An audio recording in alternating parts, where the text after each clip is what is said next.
گزارش ہے کہ میرے بیٹے بہت نافرمان ہیں اور بہت تنگ کرتے ہیں، مہربانی کر کے کوئی دنیا میں وظیفہ نہیں ہے جی۔ ہاں دیکھیں، کسی کی ہڈی ٹوٹ گئی ہے اور وہ میرے پاس لے آئے کہ اس پہ دم کر، ہڈی ٹوٹی ہے تو آرتھوپیڈک کے پاس جائیں، اس کا علاج کروائیں۔ دم اس طرح کی چیزوں کے لیے تو نہیں ہوتے۔ کیا نبی الاسلام کے جب کسی صحابی کا خون نکلتا تھا تو حضور پھونک مار کے وہ خون روکتے تھے؟ نہیں۔ صحیح مسلم میں ہے کہ آپ علیہ السلام نے سعد بن معاذ کو اپنے مبارک ہاتھوں سے باقاعدہ داغ لگایا تھا جب خون نہیں ان کا رک رہا تھا۔ حالانکہ بخاری میں حدیث ہے کہ 3 چیزوں میں شفا ہے، شہد میں، کپنگ ہجامہ پچھنے لگوانا جسے ہم کہتے ہیں اس میں، اور داغ لگوانے میں، لیکن میں اپنی امت کو داغ لگانے سے منع کرتا ہوں، یعنی داغ لگانا پسندیدہ نہیں ہے۔ لیکن جب خون نہیں رک رہا تھا تو نبی الاسلام نے خود داغ لگایا، اس میں تیر کا جو لوہے والا حصہ ہے، یہ کوئی بھی لوہے کی چیز گرم کر کے اسے گوشت کے اس حصے پہ لگایا جاتا ہے، وہاں سے گوشت روسٹ ہو جاتا ہے اور پھر خون نکلنا بند ہو جاتا ہے۔ عموماً جہاں پہ رگ وغیرہ کٹ جائے نا تو اس طریقے سے کیا جاتا ہے۔ آج کل تو یہ ماڈرن ڈاکٹرز بھی استعمال کرتے ہیں، الیکٹرک ان کے پاس موجود ہوتے ہیں داغ دینے کے لیے۔ تو نبی الاسلام نے داغ لگا کے خون روکا۔ تو میں آپ کو اب کون سا ایسا وظیفہ بتا دوں، اس کا تعلق تو تربیت کے ساتھ ہے، اور اس کے بعد دعا کریں۔ دعا اللہم ربنا آتنا فی الدنیا حسنہ وفی الآخرۃ حسنۃ وقنا عذاب النار۔ بخاری مسلم میں یہ دعا آئی ہے، سورۃ البقرہ میں 201 نمبر آیت کے اندر آئی ہے۔ تمام کاموں کے لیے یہ دعا ہے، اسپیسیفکلی بیوی بچوں کے لیے سورۃ الفرقان میں آئی ہے، ربنا ھب لنا من ازواجنا وذریاتنا قرۃ اعین وجعلنا للمتقین اماما۔ اے اللہ ہماری بیویوں اور ہماری اولاد میں ہماری آنکھوں کی ٹھنڈک بنا دے اور ہمیں پرہیزگار لوگوں کا امام بنا، یعنی ہماری اولاد میں نیک لوگ پیدا ہوں اور ہم ان کے امام ہوں۔ یہ امام سے مراد امام مسجد نہیں ہے، فور فادرز۔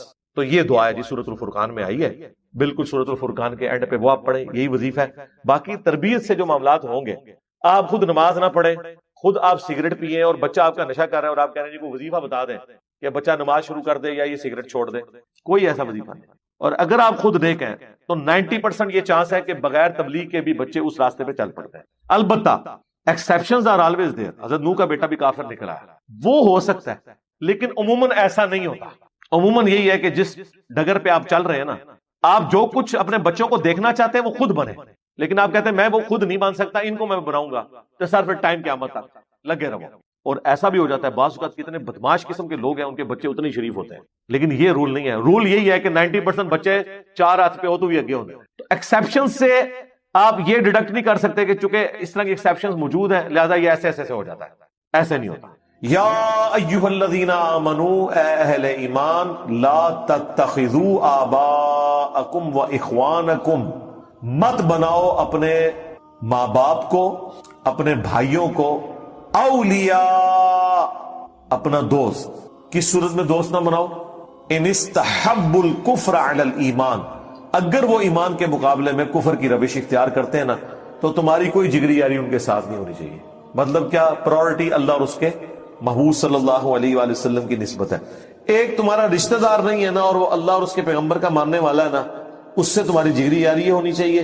اور ایک تمہارا سگا رشتہ دار بھی ہے نا، اگر وہ اللہ اور اس کے رسول کا باغی ہے تو پھر اس کے ساتھ کوئی لحاظ والا معاملہ نہیں۔ ہاں دنیا میں معروف طریقے سے تو وہ چلنا ہی چلنا ہے، لیکن وہ لحاظ نہیں ہوگا۔ حتیٰ کہ حضرت نوح علیہ السلام کا جب بیٹا ڈوبا ہے اور انہوں نے کہا یہ میرے اہل بیت میں سے ہے، تو اللہ تعالیٰ فرمایا یہ تمہارا اہل ہی نہیں ہے، کیونکہ اس کے اعمال کافروں والے ہیں۔ پیغمبر کے جسم کا ٹکڑا ہو کے بھی اللہ نے کہا ہے کہ یہ تمہارا رشتہ دار نہیں ہے، تو باقیوں کے رشتہ دار تو شاہی کوئی نہیں اگر وہ کفر کی روش کو اختیار کرتے ہیں۔ سرکار یہ قرآن والا جو دین ہے نا جی، یہ بڑا مشکل ہے۔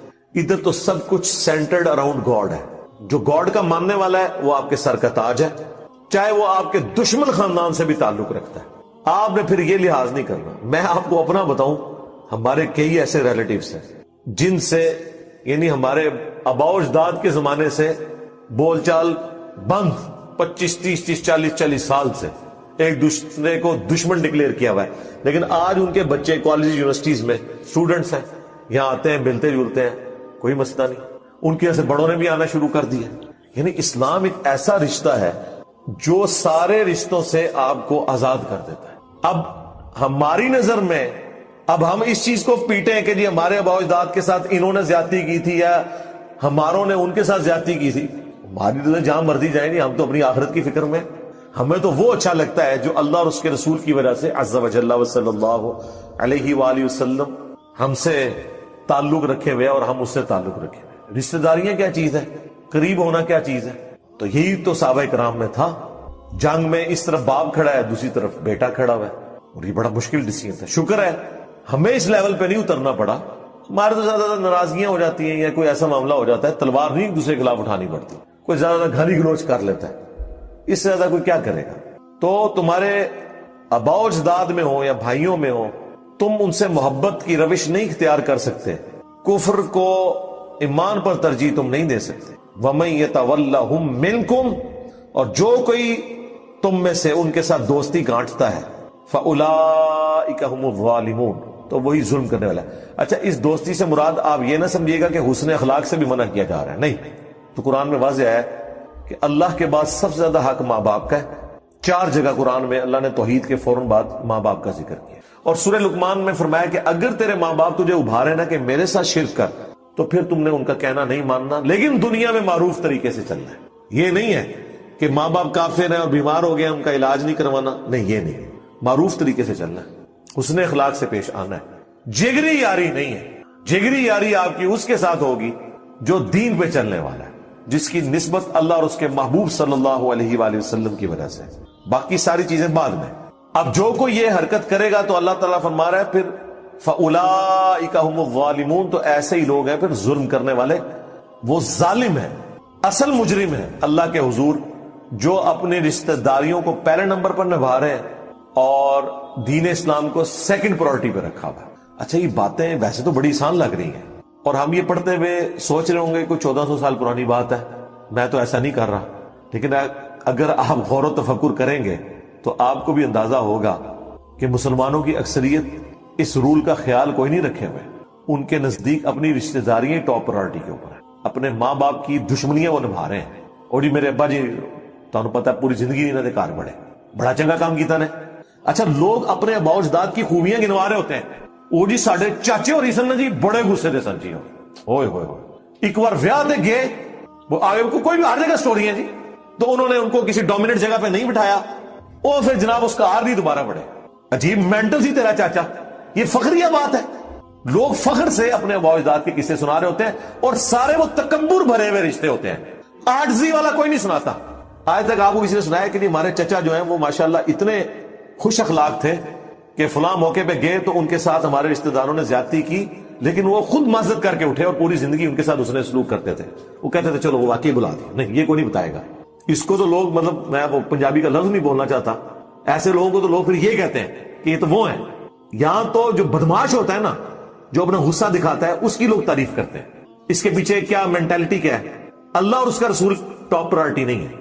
ٹاپ پرائورٹی ان کی اپنی رشتہ داریاں ہیں, خاندان ہے, اپنی رسومات ہے. ٹھیک ہے, اور اگر کوئی اس طرح روٹین سے ہٹ کے بات کرتا ہے, لوگ کہتے ہیں آئی پاگل ہے یار, انہوں کے ایک ایڑی گلاں کر رہے ہیں. تو اللہ کے فضل سے ہم تو شروع سے ہی پاگل ہیں اس معاملے میں. میں اپنا آپ کو بتاؤں, اور میں تو ایک لمحے کا بھی توقف نہیں کرتا اس معاملے میں, کہ اگر کسی اپنے کی طرف سے زیادتی ہے فوراً کہنا, منہ پہ کہنا کہ تیری زیادتی ہے وہ ٹھیک ہے. آپ دیکھیں وہ ماں باپ کامیاب سمجھے جاتے ہیں کہ اگر ان کی اولاد کوئی غلط کام کر رہا ہے نا, تو وہ ماں سب سے کامیاب ماں سمجھتی ہے جو اپنے بچوں کے عیبوں پہ پردہ ڈالتی ہے اور دوسروں کے ساتھ لڑ لیتی ہے, اور دلائل کی روشنی میں زہر کر دیتی ہے محلے کی عورتوں کو کہ میرا بچہ تو بے قصور ہے, قصور تیرے بچے کا ہے. آپ نے آج تک کوئی ماں دیکھی ہے کہ بچے نے شرارت کی ہو اور گھر آئے, لڑائی ہوئی ہو, اور دوسرے شکایت لے کے گھر آئے, اور شکایت کی بنیاد پہ اسے پتا چل جائے کہ میرے بچے کی زیادتی ہے, اور وہ اپنے بچے کو ڈانٹے؟ کوئی لاکھوں میں ایک ماں ہوگی, اور اگر کوئی ہوگی تو اس کا اپنا خامد ہی سے کہے گا یہ تو پاگل عورت ہے. خامد نہ بھی کہ اس کی ساز اس کے پیچھے پڑ جائے گی, یہ تو کیا کیتا ہے. لیکن یہ نہیں پتا کہ وہ کتنی بڑی نیکی کر رہی ہے اپنی اولاد کے ساتھ. یہ ذہن میں رکھیے گا. یعنی مجھے پتا ہے کہ ہم اگر وہ غلط کام بار کر کے آ جائیں تو ہمارے ماں باپ تو ہمارا ایک لمحے کا بھی لحاظ نہیں کرتے تھے, چاہے غلطی دوسرے کی بھی وہ پھینٹی ہماری لگتی تھی, اور وہ پھینٹی کام آئی ہیں. کیا کوئی صحیح حدیث ایسی ہے کہ دولت عورت کی قسمت ہے اور بچے مرد کی قسمت ہے؟ اگر عورت کا شوہر کمائی کے لیے کام نہیں کرتا تو اس کی بیوی کی قسمت, بیوی کی کیوں قسمت ہے؟ اس کی اپنی مردودیت ہے. بخاری اور مسلم دونوں میں حدیث ہے کہ اے نوجوانوں کے گروہ, تم میں سے جس میں استطاعت ہو وہ نکاح کرے. نکاح کرنا نگاہوں کو نیچا رکھتا ہے اور تمہاری شرمگاہ اور عفت اور عصمت کی حفاظت کا ذریعہ ہے. اور جو نکاح نہ کر سکتا ہو وہ روزے رکھ کے اپنی شہوت کو ٹھنڈا کرے. تو وہ استطاعت کیا ہے؟ شہوت اس میں پہلے ہی موجود ہے, نہ مرد نہیں ہے وہ, اور اللہ کے نبی فرما رہے ہیں کہ مرد ہو تو شادی کرو، اور مرد ہونے کے باوجود شادی نہیں کر رہے تو کس بنیاد پہ؟ استطاعت نہیں، یعنی فائنینشل یہ حالت نہیں ہے۔ یہاں پہ بھی لوگ جو کام نہیں کرتے وہ کہتے ہیں ویاہ کرا دو، یعنی ویاہ کرنا خود اتنا بڑا کام ہے کہ سارے کام پھر کرے گا، ایسا نہیں ہوتا۔ شادی وہی کرے جو اس فائنینشل سسٹم کو لے کے چل سکتا ہے، ورنہ تو جو بعد میں لڑائی اور جھگڑے ہوتے ہیں، دو خاندان آپس میں پھٹ جاتے ہیں، بہنوں میں اتنا پیار ہوتا ہے کہ بیویاں اپنے خامدوں سے لڑائی کرتی ہیں اپنی بھانجیوں اور بھتیجیوں کے بارے میں۔ یہ ہر گھر کی سٹوری ہے، ایک لفظ نہیں سن سکتی وہ اپنی بھانجیوں اور بھتیجیوں کے بارے میں اپنے خامد سے، اتنا وہ پیار کرتی ہیں، پیار سے بیاہ کے لاتی ہیں، اور سب سے بڑی دشمن اول وہ بنی ہوتی ہیں ان کی۔ اور پھر حالت یہ ہوتی ہے کہ وہ دو بہنیں زندگی بھر، بہن بھائی زندگی بھر ایک دوسرے کا منہ بھی نہیں دیکھتے، تو اس سے تو بہتر تک شادی نہیں ہوتی۔ یہ پرابلمز آ جاتے ہیں، اور 90% ایشوز فائنانس کے ہوتے ہیں۔ جہاں پہ کھانے پینے کا معاملہ چل رہا ہو نا، وہاں پہ معاملات صحیح رہتے ہیں۔ لہٰذا یہ ایک دم شادی نہیں کروا دینی چاہیے، تو قسمت والا معاملہ نہیں ہے، یہ انسان نے اپنے معاملات کو خود لے کے چلنا ہے۔ یہ اللہ تعالیٰ تو اس طرح کی چیزوں میں بلیو نہیں کرتا، یہ سب کے سب معاملہ اللہ تعالیٰ کے اختیار میں۔ سورہ الشورى کے اینڈ پہ آیا، اللہ تعالیٰ جسے چاہتا ہے بیٹے دیتا ہے، جسے چاہتا ہے بیٹیاں دیتا ہے، جسے چاہتا ہے دونوں دیتا ہے، جسے چاہتا ہے بے اولاد رکھتا ہے۔ اللہ نے تو اس کو مرد و عورت کے ساتھ لیٹ ہی نہیں کیا، یہ تو اللہ کی مرضی ہے۔ ایون آپ دیکھیں کرسچینٹی کے اندر اما حوا کے اوپر بلیم کیا جاتا ہے کہ انہوں نے ورگلایا تھا ابا جی آدم کو علیہ السلام، ایو کہتے ہیں، اور ایو سے ایول بنا ہوا ہے، برائی کی جڑ ایو، حوا۔ لیکن قرآن آپ کھول کے دیکھیں سورۃ الاعراف میں سٹارٹ ہی میں قصہ آدم اور ابلیس پوری تفصیل کے ساتھ آیا ہے، اور وہ تسنیہ کے سیغے کے ساتھ، ان دونوں نے یہ کیا، ان دونوں کو ہم نے یہ حکم دیا، وہ دونوں یہ کرنے لگے۔ ہر جگہ اللہ نے تسنیہ کا سیغہ ہے، سنگولر کا سیغہ یوز ہی نہیں کیا، یعنی دونوں نے غلطی کی۔ اور یہاں پہ لوگ جو ہے نا وہ ڈال دیتے ہیں، ویسے تو اب سائنس تو خیر کچھ اور ہی بات کرتی ہے، وہ میں یہاں پہ ڈسکس نہیں کرنا چاہتا، وہ تو مرد کے کھاتے میں ڈالتی ہے اولاد کے اس ایشو کو، بہرحال نہ وہ مرد کے کھاتے میں نہ عورت کے، یہ اللہ نے ڈیسائیڈ کرنا ہے۔ مرد کی بھی کیا اپنی کمپیٹنسی ہے، کتنے جوڑے ہیں مرد و عورت، ان کو ڈاکٹرز نے میڈیکلی فٹ قرار دیا ہے، اولاد نہیں ہو رہی، 15 20 سال، بعض اوقات پوری زندگی اولاد نہیں ہوتی۔ کتنی عورتیں ہیں، عورت اور مرد بالکل ٹھیک ہے، اولاد نہیں ہوئی، طلاق ہو گئی، ان دونوں نے نئی شادیاں کی، وہاں اولاد ہوگی، کتنے کیسز اس طرح کے۔ تو یہ سب کچھ اللہ کے قبضے قدرت میں، اپنی غلطیوں کا وبال اللہ پہ نہ ڈالیں۔ مسئلہ تقدیر کو آپ یہ سمجھیں، صحیح مسلم کی کتاب القدر چیپٹر آف ڈیسٹنی کی آخری حدیث ہے۔ مسلم شریف میں تقدیر کا چیپٹر بڑی تفصیل سے ہے، بخاری میں کم حدیثیں ہیں، مسلم میں زیادہ ہیں۔ تو امام مسلم نے کتاب القدر چیپٹر، جو تقدیر کے چیپٹر کی آخری حدیث لی ہے نا، وہ اس کی ترتیب میں اس کو آخر میں اس لیے رکھا ہے کہ وہ سب کچھ کنکلوڈ ہو جائے۔ امام مسلم کی ذہانت کا تو میں فین ہوں، میں اتنا ذہین بندہ، انہوں نے مقدمہ لکھ کے جو ذہانت اس کو شو کی ہے، وہ ان کے ہم اثر، ان کے استادوں کو بھی وہ باتیں سمجھ نہیں آئی ہیں جو آج وہی باتیں۔ آپ صحیح مسلم کا مقدمہ پڑھ لیں، آپ کو لگے گا کہ یہ وہی باتیں ہیں جو آج کے دور میں ہم رونا رو رہے ہیں۔ امام مسلم کہتے ہیں کہ وہ علماء جاہل کہلوانے کے حقدار ہیں جو ہمارے اس زمانے میں کثرت کے ساتھ حدیثیں اپنی کتابوں میں لکھ رہے ہیں۔ کیا صحیح حدیثیں ختم ہو گئی ہیں کہ یہ لوگ ضعیف روایتیں اپنی کتابوں میں لکھ کے امت کو فتنے میں ڈال رہے ہیں؟ تو یہ انہوں نے بریلوی دیوبندی اہل حدیث کو تو نہیں کہا۔ امام مسلم کے زمانے میں کس نے کثرت کے ساتھ اپنی کتاب میں حدیثیں جمع کی؟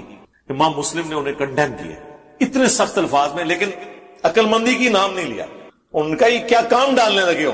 پھر انہوں نے کنکلوڈ کیا مقدمے کو دیکھو حدیث سے یا حلال و حرام اخذ ہوتا ہے یا ترغیب اور ترہیب ہوتی ہے، یعنی کسی کام کی ترغیب دلانا اور کسی گناہ سے ڈر سنانا، یا کوئی شرعی احکام اس سے استنباط کیے جاتے ہیں، یا حلال و حرام کا فیصلہ ہوتا ہے۔ ان تینوں کیسز میں صحیح حدیث ہونا ضروری ہے، کیونکہ دین کی بنیاد آپ اس پہ رکھیں۔ تو اتنے وہ سخت الفاظ کے ساتھ امام مسلم کی یہ ذہانت تھی۔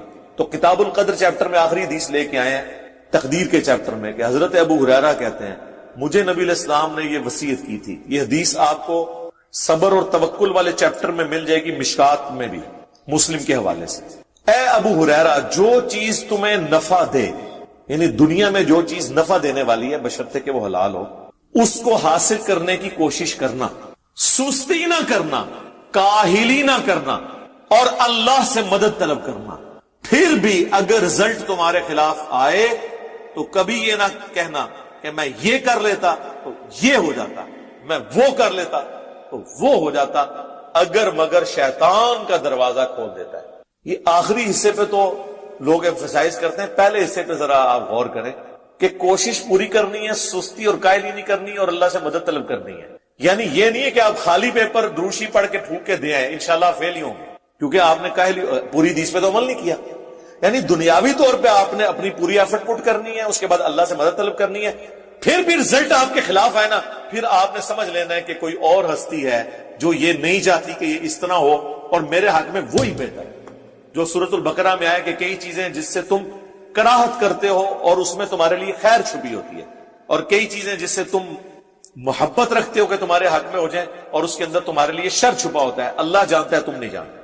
میں اپنی زندگی میں کئی واقعات آپ کو ایسے بتا سکتا ہوں پرسنل، جو اس وقت میری زندگی کے برے ترین واقعات تھے، لیکن آج میں کہتا ہوں کہ کاش وہ حادثات اس سے پہلے ہو جاتے، اس کا اینڈ رزلٹ پہلے سامنے آ جاتا، اور اس وقت یہ لگ رہا تھا کہ اس سے بڑی تکلیف میرے پہ کوئی آ نہیں سکتی۔ یہ ہر بندے کی زندگی میں ایسے واقعات ہیں، لیکن چونکہ اللہ تعالیٰ مستقبل کو فورسی کر رہا ہوتا ہے، اللہ کو پتا ہوتا ہے اس میں سے میں نے نکالنا کیا ہے۔ نبی علیہ السلام جب مکے سے مدینے کے لیے نکلے ہوں گے تو جامع ترمذی اٹھا کے دیکھ لیں، حضور پلٹ پلٹ کے کعبے کی طرف دیکھ رہے ہیں کہ اے کعبہ تو مجھے سب سے بڑھ کر محبوب ہے اس روئے عرض پہ، لیکن کیا کروں، تیرے باشندے مجھے یہاں رہنے نہیں دیتے۔ آپ کی مبارک زندگی کے 63 سالوں میں سے 52 سال مکے کی فضاؤں میں گزرے ہیں، صرف 11 سال مدینہ شریف۔ لوگ مدینہ مدینہ کرتے ہیں، ضرور کریں، لیکن مکے میں 52 سال ہمارے محبوب علیہ السلام نے سانس لیا، مدینے میں صرف 11 سال۔ آپ کا آبائی وطن بڑی مشکل سے چھوڑا، مجبوراً، آپ کی خواہش تو نہیں تھی کہ آپ کو نکال۔ تو آپ دیکھیں حضور کو دعا تعلیم کی گئی سورہ بنی اسرائیل میں، ربی ادخلنی مدخل صدق واخرجنی مخرج الصدق، اے اللہ مجھے جہاں اب تو نے داخل کرنا ہے نا، سچائی کے ساتھ داخل کرنا ہے، اور مجھے جو یہاں سے نکال رہا ہے نا، سچائی کے ساتھ نکالنا، اور اے اللہ اپنی طرف سے میرے لیے کوئی مددگار مقرر کر۔ وہ آپ کے ساتھی بھی تھے، حضرت جبرائیل بھی تھے۔ بخاری مسلم کی حدیث ہے نا کہ علی کی میرے ساتھ وہی نسبت ہے جو ہارون کی موسیٰ کے ساتھ۔ تو شیعہ اس آیت سے کہتے ہیں حضرت علی مددگار ہوئے، بالکل حضرت علی بھی مددگار ہیں، حضرت ابوبکر عمر عثمان بھی مددگار ہیں، اور سیدنا علی کی تو عمر 8 سال تھی جب نبی علیہ السلام نے اپنی دعوت و تبلیغ کا آغاز کیا۔ اس وقت دوسرے اصحاب جو بڑی عمروں کے تھے انہوں نے حضور کی فزیکل پروٹیکشن کی ہے نا۔ سیدنا علی تو 8 سال کے تھے، 8 سال کا بچہ کیا کر سکتا ہے؟ اس زمانے میں کون؟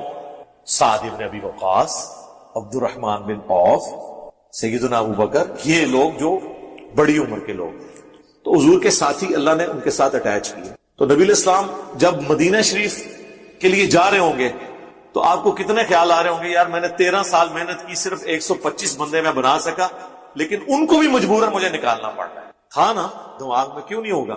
کیا اس وقت اللہ کے نبی کو یہ بات پتا تھی کہ 13 سال میں تو 125 ہوئے ہیں، اگلے 13 سال کے اندر رومن اور پرشین امپائر بھی آپ کے غلاموں کے قدموں میں ہوگا؟ اس وقت کوئی بتاتا بھی تو لوگ مذاق اڑاتے، جیسا کہ وہ غزوہ خندق کے موقع پر مذاق نہیں اڑایا تھا منافقین نے کہ ہم تو پیشاب کرنے کے لیے باہر نہیں نکل سک رہے، سامنے سے تیر آ جاتے ہیں خندق کے پار سے، اور یہ نبی کہہ رہا ہے کہ رومن اور پرشین امپائر گرے گی۔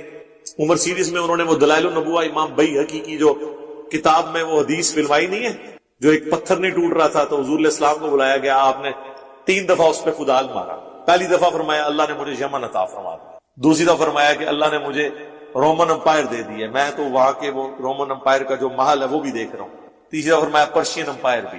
اور اگر تم اپنے نبی پہ یقین رکھتے ہو کہ وہ سچا پیغمبر ہے تو اللہ کے وعدے پہ یقین رکھو۔ دیکھیں پھر صحابہ نے ایسا یقین کیا ہے کہ کانفیڈنس ان کا لوز ہی نہیں ہوا۔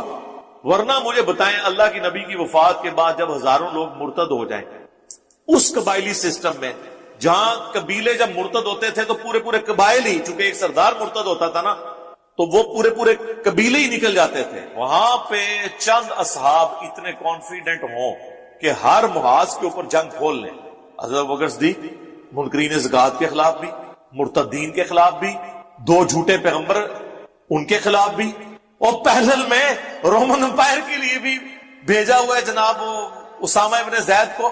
تو اتنے بڑے بڑے اصحاب بھی وہ بھی کہہ رہے ہیں کہ حضرت اتنے محاذوں پہ تو آپ جنگ نہ کھولیں یہ تو مدینے پہ حملہ کر کے لوگ قبضہ کر لیں گے دارالخلافہ کے اوپر، تو ہم کیا کریں گے؟ انہوں نے کہا اللہ کے نبی کا وعدہ ہے یہ سب فتوحات ہونی ہے۔ پھر آپ دیکھیں وہی ہے، آدھا جو پرشین امپائر تو حضرت ابوبکر کے دور میں گر گئی تھی، باقی کا جو ہے وہ سیدنا عمر اور سیدنا عثمان کے دور میں جا کے آپ دیکھ لیں رشیا افغانستان تک فتوحات ہو چکی تھی، ایک مختصر جماعت کا اتنا کانفیڈنس اللہ کے اندر۔ تو یہ تقدیر کے جو معاملات ہیں، وہ تقدیر کا مطلب یہ نہیں ہے کہ آپ نے کوشش نہیں کرنی ہے، کوشش بھی کرنی ہے، لیکن اگر رزلٹ خلاف آئے تو نبی رسول نے فرمایا کہنا ہے، یہ نہیں کہنا اگر مگر سے مراد یہ نہیں ہے کہ مطلب یہ تو انسان کہہ سکتا ہے کہ اگر میں نے محنت کی ہوتی تو میں پاس ہو جاتا، تو یہ تو اگر کہنا ہے، نہیں کی تھی نا تائیں فیل ہوا ہے نا، لیکن کوئی ناگہانی آفت آ گئی، کوئی ایکسیڈنٹ ہو، بندہ بیمار ہو، تو اس میں میری بہتری تھی۔ اور اس کے اینڈ پہ آپ نے کہنا انا للہ و انا الیہ راجعون، جو ہمیں قرآن نے دعا سکھائی، جو مولا علی کا قول ہے کہ میں نے اپنے ارادوں کے ٹوٹنے سے اللہ کو پہچانا۔ حقیقت بات، ارادوں کا ٹوٹنا، آپ کو سب کچھ حالات و واقعات آپ کی فیور میں ہو، پھر بھی رزلٹ آپ کے خلاف آئے، تو یقیناً اس میں کوئی ایسی حکمت چھپی ہے جو بعد میں ظاہر ہو۔ ہماری اکیڈمی آپ دیکھ لیں، میری زندگی میں تو میں آپ کو کئی واقعات بتا سکتا ہوں، وہ بالکل پھر پرسنل نوعیت کے ہیں، اگرچہ اس کے افیکٹ پوری دنیا کے اوپر ہیں۔ ہمارے جو حیدر بھائی کہتے ہیں کہ اکیڈمی تو چھوٹی سی ہے لیکن فتنہ عالمی ہے۔ یہ اکیڈمی میں کتنے 250 300 400 بندے آ جاتے ہیں۔ جب ہم نے دعوت کا کام شروع کیا تھا تو ایک چھوٹی سی مسجد میں درس دیتا تھا، 2008-9 کی بات تھا، تو وہ ظاہر ہے وہ سچی بات تو کسی کو بھی ہضم نہیں ہوتی۔ ایک اہل حدیث کی مسجد تھی، انہوں نے کچھ عرصے بعد کہا جی درس سیدھے ختم کریں، ہم نے کہا ٹھیک ہے، ہم نے اپنے گھر میں شروع کر لیا۔ ٹھیک ہے، آپ کیا سمجھتے ہیں جب مسجد میں ایک ہی مسجد میں درس ہو رہا ہو وہاں سے آپ کو نکال دیں یا کہ یہاں پہ درس آپ نے نہیں دینا، وہ نکالنے والے بھی سمجھ رہے ہوں گے کہ یار اس کا تو مستقبل برباد کر دیا۔ پھر وہ گھر والا معاملہ ہوا، پھر اس کے بعد اکیڈمی تو یہ خیر ہمارے اپنے لوگوں کے لیے تھی، شروع میں ریکارڈنگز ہی ہوتی تھی صرف اپلوڈ کرنے کے لیے، تو اب دیکھیں اللہ نے ایک نیا اس کا سلسلہ شروع کر دیا۔ آپ مجھے بتائیں جن لوگوں نے درس بند کیا ہے نا، سب سے بڑے مجرم وہ ہیں اس اکیڈمی کے، نہ وہ درس بند کرتے نہ یہ فتنہ عالم۔ سارے وظائف جو آپ کر سکتے ہیں وہ ضرور کریں۔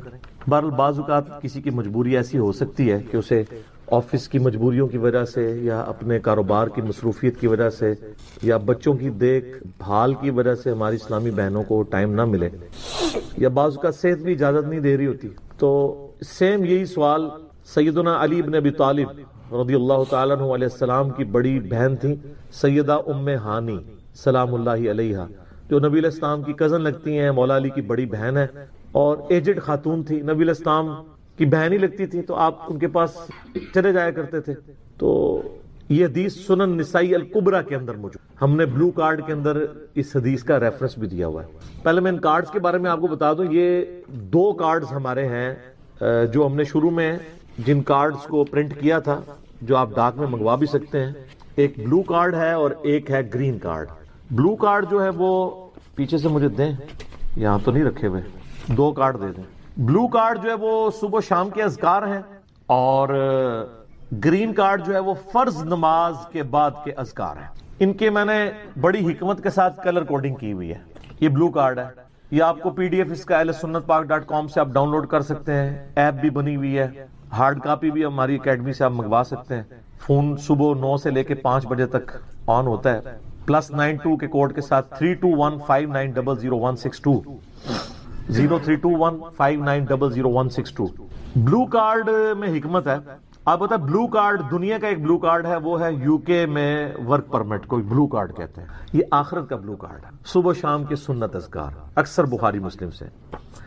دوسرا کارڈ ہے یہ گرین کارڈ، آخرت کا۔ دنیا کا بھی گرین کارڈ ہوتا ہے، وہ تو سب کو ہی پتا ہے، امریکن نیشنلٹی۔ یہ آخرت کا گرین کارڈ، فرض نماز کے بعد سنت اذکار۔ پھر میں نے ایک مختصر کارڈ بھی بلو کارڈ میں سے نکالا، یہ اورنج کارڈ، جادو ٹونا، وبائی امراض، قدرتی حادثات سے بچنے کے سنت وظائف۔ یہ سب آپ کو پی ڈی ایف فارم میں اویلیبل ہیں، فریلی آپ ڈاؤن لوڈ کر کے۔ اس میں صرف 5 اذکار ڈالے تھے، جو بلو کارڈ پورا نہیں پڑھ سکتا کم از کم یہ پڑھ لے، تو اس کے لیے اس معاملے میں انشاءاللہ تعالی آسانی ہو جائے گی۔ تو یہ تینوں کارڈ جو ہے نا جی، کوشش تو کریں کہ یہ کارڈ روزانہ آپ لوگ پڑھیں، آپ کے لیے بینیفیشری ہوں گے انشاءاللہ تعالی۔ بل سنن نسائی الکبریٰ کی طرف آئیں، وہ جو حدیث میں بیان کر رہا ہوں، ترمذی میں بھی روایت موجود ہے، لیکن ترمذی والی روایت جو ہے نا کمزور ہے۔ صحیح سند اس کی سنن نسائی الکبریٰ کے اندر ہے۔ ہمارے بلو کارڈ میں 19 نمبر کے اوپر یہ وظیفہ ہے۔ انٹرنیشنل نمبر کے مطابق 10680 10,680 نمبر حدیث ہے. سیدہ ام ہانی کہتی ہیں یا رسول اللہ میں بوڑھی ہو گئی ہوں, لمبے وظیفے مجھ سے کوئی نہیں ہوتے, مجھے کوئی ایک وظیفہ ایسا بتا دیں جو میں کر لوں میرے لیے کفایت کرے. سر جو وظیفہ پھر لیا ہے نا مولا علی کی بہن نے, وہ ایسا وظیفہ ہے کہ مجھے ابھی تک اتنا تگڑا اور کوئی وظیفہ نہیں احادیث میں نظر آیا جس کی اتنی فضیلت ہو. آپ علیہ السلام نے فرمایا 100 دفعہ روزانہ سبحان اللہ پڑھ لیا کرو, تمہیں 100 غلام آزاد کرنے کا ثواب ملے. سر روزہ اگر آپ توڑ بیٹھیں تو ایک غلام آزاد کرنا پڑتا ہے, تو 100 روزوں سے بھی کے برابر یہ آپ سمجھ لیں. 100 دفعہ الحمدللہ پڑھ لیا کرو, تمہیں 100 گھوڑے اللہ کی راہ میں جہاد کے لیے بھیجنے کا ثواب ملے. 100 دفعہ اللہ اکبر پڑھ لیا کرو, تمہیں 100 اونٹ اللہ کی راہ میں بھیجنے کا, قربان کرنے کا, نہر کرنے کا ثواب ملے گا. 100 اونٹ, سر ایک اونٹ کی قیمت آلموسٹ 2-2.5 لاکھ کروڑ روپے کا وظیفہ ہے جی, یہ ملینز آف ڈالرز کا یہ وظیفہ ہے فری میں. اور 100 دفعہ لا الہ الا اللہ پڑھ لیا کرو, یہ زمین و آسمان کے درمیان جتنا فاصلہ ہے اس کو ثواب سے بھر دے. سر لا الہ الا اللہ کے پھر برابری کون کر سکتا ہے؟ وہ حدیث بطاقہ ہے نا, کاغذ کے پرزے والی حدیث جامع ترمذی میں, کہ ایک شخص کے 99 دفاتر گناہوں کے کھولے جائیں گے اور نامہ مال تل رہا ہوگا, تو اللہ تعالیٰ فرمائے گا میں کسی کے ساتھ ناانصافی نہیں کرتا. دوسری طرف ایک کاغذ کا ٹکڑا ڈالا جائے گا جس پہ لا الہ الا اللہ لکھا ہوگا. وہ شخص کہے گا یہ ایک ٹکڑا کیا کر سکتا ہے, بس وہ رکھنے کی دیر ہوگی, وہ پڑھنا بھاری ہو جائے گا. اللہ کے نام سے تو وزنی کوئی چیز نہیں ہو سکتی. اسے کہتے ہیں کاغذ کے پرزے والی حدیث, اس کے لیے جنت کا حکم ہو جائے گا. لا الہ الا اللہ کا مقابلہ نہیں ہے. تو یہ 4 وظیفے ہیں, سبحان اللہ, الحمدللہ, اللہ اکبر, لا الہ الا اللہ. یہ اتنا محبوب وظیفہ ہے کہ جو سنن نبی داؤد میں, جامع ترمذی میں صلاۃ و تسبیح والی حدیث ہے, اس میں 300 دفعہ کون سے کلمات پڑھے جاتے ہیں؟ یہی سبحان اللہ والحمد للہ ولا الہ الا اللہ واللہ اکبر, بس اتنا ہی پڑھنا ہوتا ہے. یہ ولا حول ولا قوت الا باللہ کی حدیثیں الگ سے ہیں, لیکن صلاۃ و تسبیح میں اتنا ہی پڑھنا ہوتا ہے, چاروں کلمات. حتیٰ کہ صحیح مسلم میں حدیث ہے, نبی علیہ السلام نے فرمایا یہ 4 کلمات مجھے ہر اس چیز سے بڑھ کر محبوب ہیں جن پہ سورج طلوع ہوتا ہے. یعنی دنیا اور جو کچھ دنیا کے اندر ہے اس سے بڑھ کر مجھے یہ چیز محبوب ہے کہ میں یہ 4 کلمات کہہ لوں, سبحان اللہ والحمد للہ ولا الہ الا اللہ واللہ اکبر. اور صحیح مسلم کی ایک اور حدیث ہے کہ نبی علیہ السلام نے فرمایا اللہ تعالیٰ کو اس سے بڑھ کر کوئی اور کلمات محبوب نہیں ہے, اور یہ حصہ بخاری میں بھی ہے اس کا, اور اس میں اللہ تعالیٰ کی طرف سے کوئی پابندی نہیں ہے, تم ان کی ترتیب بھی بدل سکتے ہو. یعنی سبحان اللہ کے بعد آپ اللہ اکبر پڑھ لیں, پھر لا الہ الا اللہ, کوئی فرق نہیں. یہ ایک اوپن چیز ہے. آپ یوں بھی کر سکتے ہیں کہ پہلے 100 دفعہ پڑھ لیں سبحان اللہ سبحان اللہ سبحان اللہ, الحمدللہ الحمدللہ الحمدللہ, اللہ اکبر, کیونکہ را کو پھر لام سے ملائیں گے, اللہ اکبر اللہ اکبر اللہ اکبر, لا الہ الا اللہ لا الہ الا اللہ لا الہ الا اللہ. اور یوں بھی پڑھ سکتے ہیں, وہ زیادہ بہتر ہے, سبحان اللہ والحمدللہ ولا الہ الا اللہ واللہ اکبر, کیونکہ اکبر پہ وقف کریں گے, ورنہ یہ سبحان اللہ تو الحمدللہ ہی پڑھ نہیں سکتے آپ, کیونکہ الحمدللہ الحمدللہ بنے گا کانٹینیوس, جیسے اللہ اکبر اللہ اکبر اللہ اکبر بنے, تو وقف کرنا پڑے گا. سوائے سبحان اللہ کے, سبحان اللہ یہ تو پڑھ سکتے ہیں, لیکن الحمدللہ کو الحمدللہ وقف کرنا پڑے گا. اللہ اکبر اگر ملائیں گے تو اللہ اکبر اللہ اکبر, را کو لام سے, تو اس کی بجائے اتنی مشکل میں نہ پڑھیں, سبحان اللہ والحمدللہ ولا الہ الا اللہ واللہ اکبر. ایک تسبیح پڑھ لے, چاروں وظیفے 100 دفعہ ہو جائیں گے, کیونکہ نبی علیہ السلام نے اجازت دے دی ہے نا, آگے پیچھے دائیں میں کچھ بھی کر سکتے ہو. اور یہ ترتیب تو صلاۃ و تسبیح میں موجود ہے. نبی علیہ السلام نے کلمات پڑھے بھی ہیں. آپ کو پتہ ہے تبلیغی جماعت والے 3 وظیفے بتاتے ہیں, ویسے بڑی سمجھداری سے ہی کسی نے وہ ڈیوائس کیے ہوئے ہیں. 100 دفعہ وہ یہ بتاتے ہیں سبحان اللہ والحمد للہ ولا الہ الا اللہ واللہ اکبر, وہ ساتھ وہ بتاتے ہیں ولا حول ولا قوت الا باللہ, وہ بھی پڑھ سکتے ہیں. وہ بھی صحیح بخاری میں رات کو اٹھتے وقت کی دعا ہے. ہل علی العظیم تک بھی پڑھ سکتے ہیں, وہ ابن ماجہ میں موجود ہے. میرا ایک یوٹیوب پہ کلپ ہے 6 کلموں کا ثبوت, تو میں نے بتایا 4 کلمے ثابت ہیں, 2 مولویوں کے لکھے ہوئے ہیں, آخری والے جو ہیں. تو بلکہ وہ میرا بیٹا تو وہ اس کے وہ کورس میں آیا تو اس نے 2 یاد ہی نہیں کیے, تو اس کو ماں کہہ رہی یاد کرو, کہتی وہ کہتا ثابت ہی نہیں ہے, تو کیوں ساری یاد کر. ہم ریکویسٹ کریں گے, ہمارے پاس بھی وہ کورس اسلامیات کا جو ہے نا اس کو ریویو کرنے کے لیے بھیجا ہوا ہے ہماری اکیڈمی میں انہوں نے, تو ہم اس میں ان کو ریکویسٹ کریں گے کہ یہ آخری 2 کلمے نکال دیں, پہلے 4 کلمے ثابت ہیں. وہ تو ثابت ہی نہیں ہے, تو خام خواہ لوگوں کو آپ رٹا رہے ہیں. الٹا جن لوگوں کی شادی ہونے والی ہوتی ہے وہ بیچارے ٹینشن میں پڑے ہوتے ہیں 6 کلمے یاد کرنے کے، حالانکہ کلمے کے ساتھ تو کوئی تعلق ہی نہیں اس کے۔ تو یہ جو صلاۃ و تسبیح کے اندر بھی پڑھا جاتا ہے، لیکن اس میں لا حول ولا قوت الا باللہ نہیں، وہ تو لادہ سے بخاری مسلم میں حدیث ہے کہ جنت کے خزانوں میں سے ایک خزانہ ہے لا حول ولا قوت الا باللہ۔ تو آپ پڑھنا چاہتے ہیں ضرور پڑھیں، اس میں وظیفے کے طور پہ آپ پوری تسبیح اس کی پڑھ لیں بے شک۔ تو تبلیغ جماعت والے یہ بتاتے ہیں 100 دفعہ درود شریف بتاتے ہیں اور 100 دفعہ استغفار بتاتے ہیں، بہت انٹلیکچوئل چیز ہے۔ یہ وظیفہ اتنا کمال ہے کہ آپ کے ہر فرض نماز کے بعد یہ وظیفہ نبی الاسلام نے مشروع کیا ہے۔ مسلم شریف میں حدیث ہے ہر فرض نماز